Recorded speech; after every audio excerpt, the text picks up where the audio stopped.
ಎಲ್ರಿಗೂ ನಮಸ್ಕಾರ. Welcome back to my channel.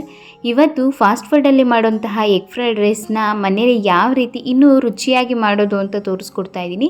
ಬೆಳಗಿನ ಬ್ರೇಕ್ಫಾಸ್ಟಿಗಾಗಿರ್ಬೋದು ಅಥವಾ ರಾತ್ರಿ ಊಟಕ್ಕೆ ಲೈಟಾಗಿ ಮಾಡ್ಕೊಳ್ಳೋಕ್ಕೂ ಕೂಡ ತುಂಬಾ ಚೆನ್ನಾಗಿರುತ್ತೆ.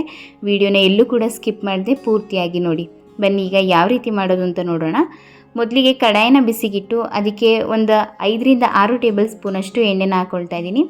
ಎಣ್ಣೆ ಚೆನ್ನಾಗಿ ಬಿಸಿ ಆಗಬೇಕು. ಆಗ ಸಣ್ಣದಾಗಿ ಕಟ್ ಮಾಡಿರುವಂತಹ ಈರುಳ್ಳಿನ ಹಾಕ್ಕೊಳ್ತಾ ಇದ್ದೀನಿ. ನಾನಿಲ್ಲಿ ಒಂದು ಈರುಳ್ಳಿನ ತೊಗೊಂಡಿದ್ದೀನಿ, ಅದನ್ನು ಸಣ್ಣದಾಗಿ ಕಟ್ ಮಾಡಿ ಹಾಕಿ ಈಗ ಇದನ್ನು ಸ್ವಲ್ಪ ಫ್ರೈ ಮಾಡ್ಕೊಳ್ತಾ ಇದ್ದೀನಿ. ನಾವು ಹೊರಗಡೆ ಹೋಗಿ ತಿನ್ನೋದಕ್ಕಿಂತ ಈ ರೀತಿ ಮನೆಯಲ್ಲೇ ಹೆಲ್ದಿಯಾಗಿ ಮಾಡ್ಕೊಂಡು ತಿಂದರೆ ತುಂಬಾ ಚೆನ್ನಾಗಿರುತ್ತೆ. ರುಚಿನೂ ಅಷ್ಟೇ. ಫಾಸ್ಟ್ ಫುಡ್ಡಲ್ಲಿ ನಾವು ಏನು ಫ್ರೈಡ್ ರೈಸ್ನ ತಿಂತೀವಿ ಅದಕ್ಕಿಂತನೂ ಕೂಡ ಒಂದು ಹೆಜ್ಜೆ ರುಚಿ ತುಂಬಾ ಚೆನ್ನಾಗಿ ಬರುತ್ತೆ. ಈಗ ಇದಕ್ಕೆ ಸಣ್ಣದಾಗಿ ಉದ್ದದಾಗಿ ಕಟ್ ಮಾಡಿರುವಂತಹ ಎಲೆಕೋಸನ್ನು ಹಾಕ್ಕೊಳ್ತಾ ಇದ್ದೀನಿ. ಅದ್ರ ಜೊತೆಗೆ ದಪ್ಪ ಮೆಣಸಿನಕಾಯಿನೂ ಕೂಡ ಹಾಕಿ ಈ ರೀತಿ ಚೆನ್ನಾಗಿ ಫ್ರೈ ಮಾಡ್ಕೊಳ್ತಾ ಇದ್ದೀನಿ. ಎರಡನ್ನೂ ಕೂಡ ಒಟ್ಟಿಗೆ ಹಾಕಿ ಫ್ರೈ ಮಾಡ್ತೀನಿ. ಏಕೆ ಅಂದರೆ ಎಲೆಕೋಸು ಅಷ್ಟೇ ಸ್ವಲ್ಪ ಸಣ್ಣದಾಗಿ ಕಟ್ ಮಾಡಿರ್ತೀವಿ, ಹಾಗೆಯೇ ಕ್ಯಾಪ್ಸಿಕಮ್ ಅಷ್ಟೇ ಜಾಸ್ತಿ ಫ್ರೈ ಆಗೋಂಥ ಅವಶ್ಯಕತೆ ಇಲ್ಲ. ಅದರಿಂದ ಎರಡನ್ನೂ ಕೂಡ ಒಂದು 2 ನಿಮಿಷ ಫ್ರೈ ಮಾಡಿಕೊಂಡ್ರೆ ಸಾಕಾಗುತ್ತೆ. ಈಗ ಇದಕ್ಕೆ ಒಂದು ಅರ್ಧ ಟೇಬಲ್ ಸ್ಪೂನಷ್ಟು ಶುಂಠಿ ಬೆಳ್ಳುಳ್ಳಿ ಪೇಸ್ಟನ್ನು ಹಾಕ್ಕೊಳ್ತಾ ಇದ್ದೀನಿ. ಹಾಗೆಯೇ ರುಚಿಗೆ ತಕ್ಕಷ್ಟು ಉಪ್ಪು ಇಷ್ಟನ್ನು ಕೂಡ ಹಾಕಿ ಈಗ ಇದನ್ನು ಸ್ವಲ್ಪ ಚೆನ್ನಾಗಿ ಹಸಿ ವಾಸನೆ ಹೋಗೋವರೆಗೂ ಫ್ರೈ ಮಾಡ್ಕೋಬೇಕು. ಶುಂಠಿ ಬೆಳ್ಳುಳ್ಳಿ ಪೇಸ್ಟು ಹಸಿ ವಾಸನೆ ಹೋದರೆ ಫ್ರೈಡ್ ರೈಸ್ ರುಚಿನೂ ಕೂಡ ಅಷ್ಟೇ ಚೆನ್ನಾಗಿ ಬರುತ್ತೆ. ಅದರಿಂದ ಇದನ್ನು 1 ನಿಮಿಷಗಳ ಕಾಲ ಚೆನ್ನಾಗಿ ಐ ಫ್ಲೇಮಲ್ಲಿ ಇದನ್ನು ಹಸಿ ವಾಸನೆ ಹೋಗೋವರೆಗೂ ಚೆನ್ನಾಗಿ ಫ್ರೈ ಮಾಡ್ಕೊಂಡಿದ್ದಾದಮೇಲೆ ಈಗ ಇದಕ್ಕೆ 1 ಟೇಬಲ್ ಸ್ಪೂನಷ್ಟು ರೆಡ್ ಚಿಲ್ಲಿ ಸಾಸ್ನ ಹಾಕ್ಕೊಳ್ತಾ ಇದ್ದೀನಿ. ಅಕಸ್ಮಾತ್ ರೆಡ್ ಚಿಲ್ಲಿ ಸಾಸ್ ಇಲ್ಲ ಅಂತ ಹೇಳಿದರೆ ಗ್ರೀನ್ ಚಿಲ್ಲಿ ಸಾಸ್ನು ಕೂಡ ಯೂಸ್ ಮಾಡ್ಬೋದು. ನಿಮ್ಗೆ ಯಾವ್ದು ಇಷ್ಟ ಆಗುತ್ತೆ ಅದನ್ನು ಯೂಸ್ ಮಾಡ್ಬೋದು. ಅಕಸ್ಮಾತ್ ರೆಡ್ ಮತ್ತು ಗ್ರೀನ್ ಯಾವುದೂ ಇಲ್ಲ ಅಂತ ಹೇಳಿದ್ರೆ ಹಸಿಮೆಣ್ಸಿನ್ಕಾಯಿನ ಮನೇಲೇ ಪೇಸ್ಟ್ ಮಾಡಿ ಅದನ್ನು ಕೂಡ ಯೂಸ್ ಮಾಡ್ಬೋದು, ಚೆನ್ನಾಗಿ ಬರುತ್ತೆ. ಈಗ ಇದನ್ನು ಒಂದು ಸ್ವಲ್ಪ ಫ್ರೈ ಮಾಡ್ಕೊಂಡಿದ್ದಾದಮೇಲೆ ಈಗ ಇದಕ್ಕೆ ಹೊಡೆದಿರೋಂತಹ ಮೊಟ್ಟೆನ ಹಾಕ್ಕೊಳ್ತಾ ಇದ್ದೀನಿ. ನಾನಿಲ್ಲಿ 1 ಪ್ಲೇಟ್ ಎಗ್ ರೈಸ್ನ ಆಗೋಷ್ಟು ಮಾಡ್ತಾ ಇರೋದ್ರಿಂದ ನಾನಿಲ್ಲಿ ಒಂದು 2 ಮೊಟ್ಟೆನ ಹಾಕ್ಕೊಂಡಿದ್ದೀನಿ ಅಷ್ಟೇ. ಅಕಸ್ಮಾತ್ ನಿಮ್ಗೇನಾದ್ರು ಎಕ್ಸ್ಟ್ರಾ ಮೊಟ್ಟೆ ಬೇಕು ಅಂದರೆ ಇನ್ನೂ ಒಂದು ಕೂಡ ಆ್ಯಡ್ ಮಾಡ್ಕೋಬೋದು, ಚೆನ್ನಾಗಿರುತ್ತೆ. ಈಗ ಇದನ್ನು ಮೊಟ್ಟೆನ ಚೆನ್ನಾಗಿ ಫ್ರೈ ಮಾಡ್ಕೋಬೇಕು. ಮೊಟ್ಟೆ ಬಿಟ್ಟ ತಕ್ಷಣವೇ ಫಾಸ್ಟಾಗಿ ತಿರುವಾಕೋಕೆ ಹೋಗಬಾರ್ದು. ನಿಧಾನಕ್ಕೆ ಇದನ್ನು ಮಿಕ್ಸ್ ಮಾಡ್ಕೋಬೇಕು. ಇಲ್ಲಾಂದರೆ ಜಾಸ್ತಿ ಪುಡಿ ಆಗಿಬಿಡುತ್ತೆ ಮೊಟ್ಟೆ, ಆಗ ತಿನ್ನೋದಕ್ಕೆ ಮೊಟ್ಟೆ ಪೀಸು ಅಷ್ಟಾಗಿ ಸಿಗ್ತಿರಲ್ಲ ಬಾಯಿಗೆ.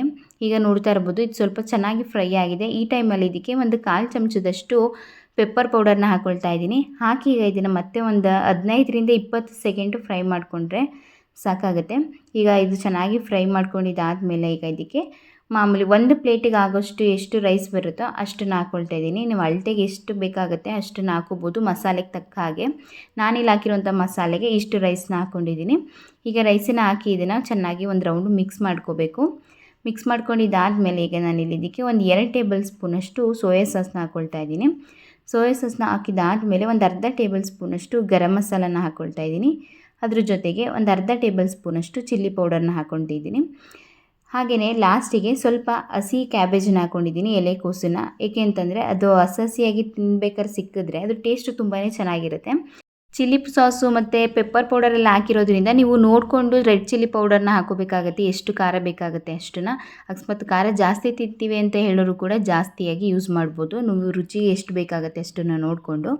ಈಗ ಸ್ವಲ್ಪ ರುಚಿ ಏನಾದರೂ ಕಡಿಮೆ ಇತ್ತು ಅಂದರೆ ರುಚಿಗೆ ಅಳತೆನ ನೋಡಿಕೊಂಡು ಮತ್ತೆ ಸಾಲ್ಟನ್ನ ಹಾಕಿ ಈ ರೀತಿ ಚೆನ್ನಾಗಿ ಐ ಫ್ಲೇಮಲ್ಲಿ ಇದನ್ನು ರೈಸ್ನ ಫ್ರೈ ಮಾಡ್ಕೋಬೇಕು. ಎಗ್ ಫ್ರೈಡ್ ರೈಸ್ ಅಂತ ಹೇಳಿದ್ಮೇಲೆ ಫ್ರೈ ಆದ್ರಿಂದ ಚೆನ್ನಾಗಿ ಐ ಫ್ಲೇಮಲ್ಲಿ ಫ್ರೈ ಮಾಡಿದ್ರೆ ರೈಸ್ ಜೊತೆ ತುಂಬಾ ಚೆನ್ನಾಗಿರುತ್ತೆ. ಲಾಸ್ಟಿಗೆ ಸ್ವಲ್ಪ ಕೊತ್ತಂಬರಿ ಸೊಪ್ಪನ್ನ ಹಾಕಿ ಇನ್ನೊಂದು ರೌಂಡ್ ಈ ರೀತಿ ಚೆನ್ನಾಗಿ ಮಿಕ್ಸ್ ಮಾಡಿಕೊಂಡ್ರೆ ಎಗ್ ರೈಸ್ ರೆಡಿ ಆಗುತ್ತೆ. ಈಗ ನೋಡ್ತಾ ಇರ್ಬೋದು ಯಾವ ರೀತಿ ಅದರದ್ದು ಹೊಗೆ ಯಾವ ರೀತಿ ಬರ್ತಾ ಇದೆ ಅಂತ. ಆ ರೀತಿ ಚೆನ್ನಾಗಿ ಇದನ್ನು ಫ್ರೈ ಮಾಡ್ಕೋಬೇಕು. ಈಗ ಕೊತ್ತಂಬರಿ ಸೊಪ್ಪು ಹಾಕಿ ಒಂದು 1 ನಿಮಿಷಗಳ ಕಾಲ ಚೆನ್ನಾಗಿ ಫ್ರೈ ಮಾಡಿಕೊಂಡ್ರೆ ಉದುದ್ರಾಗಿರುವಂತಹ ಎಗ್ ಫ್ರೈಡ್ ರೈಸ್ ರೆಡಿ ಆಗುತ್ತೆ. ತುಂಬಾ ರುಚಿಯಾಗಿರುತ್ತೆ. ಫಾಸ್ಟ್ ಫುಡ್ಡಲ್ಲಿ ನಾವು ಏನು ತಿಂತೀವಿ ಅದಕ್ಕಿಂತಲೂ ಮನೇಲಿ ಅಷ್ಟೇ ರುಚಿಯಾಗಿ ಮಾಡ್ಕೋಬೋದು. ನೀವು ಕೂಡ ಇದೇ ವಿಧಾನದಲ್ಲಿ ಟ್ರೈ ಮಾಡಿ ಹೇಗೆ ಬಂತು ಅಂತ ಕಮೆಂಟಲ್ಲಿ ತಿಳಿಸಿ. ಹಾಗೆ ಈ ವಿಡಿಯೋ ಇಷ್ಟ ಆಗಿದ್ದರೆ ಪ್ಲೀಸ್ ಈ ವಿಡಿಯೋನ ಲೈಕ್ ಮಾಡಿ, ನಿಮ್ಮ ಫ್ರೆಂಡ್ಸು ಮತ್ತು ಫ್ಯಾಮಿಲಿಗೆಲ್ಲ ಈ ವಿಡಿಯೋನ ಶೇರ್ ಮಾಡಿ. ಹಾಗೆ ನೀವು ಇನ್ನೂ ನಮ್ಮ ಚಾನೆಲ್ನ ಸಬ್ಸ್ಕ್ರೈಬ್ ಆಗಿಲ್ಲ ಅಂದರೆ ಪ್ಲೀಸ್ ನಮ್ಮ ಚಾನೆಲ್ನ ಸಬ್ಸ್ಕ್ರೈಬ್ ಮಾಡ್ಕೊಳ್ಳಿ. Thank you.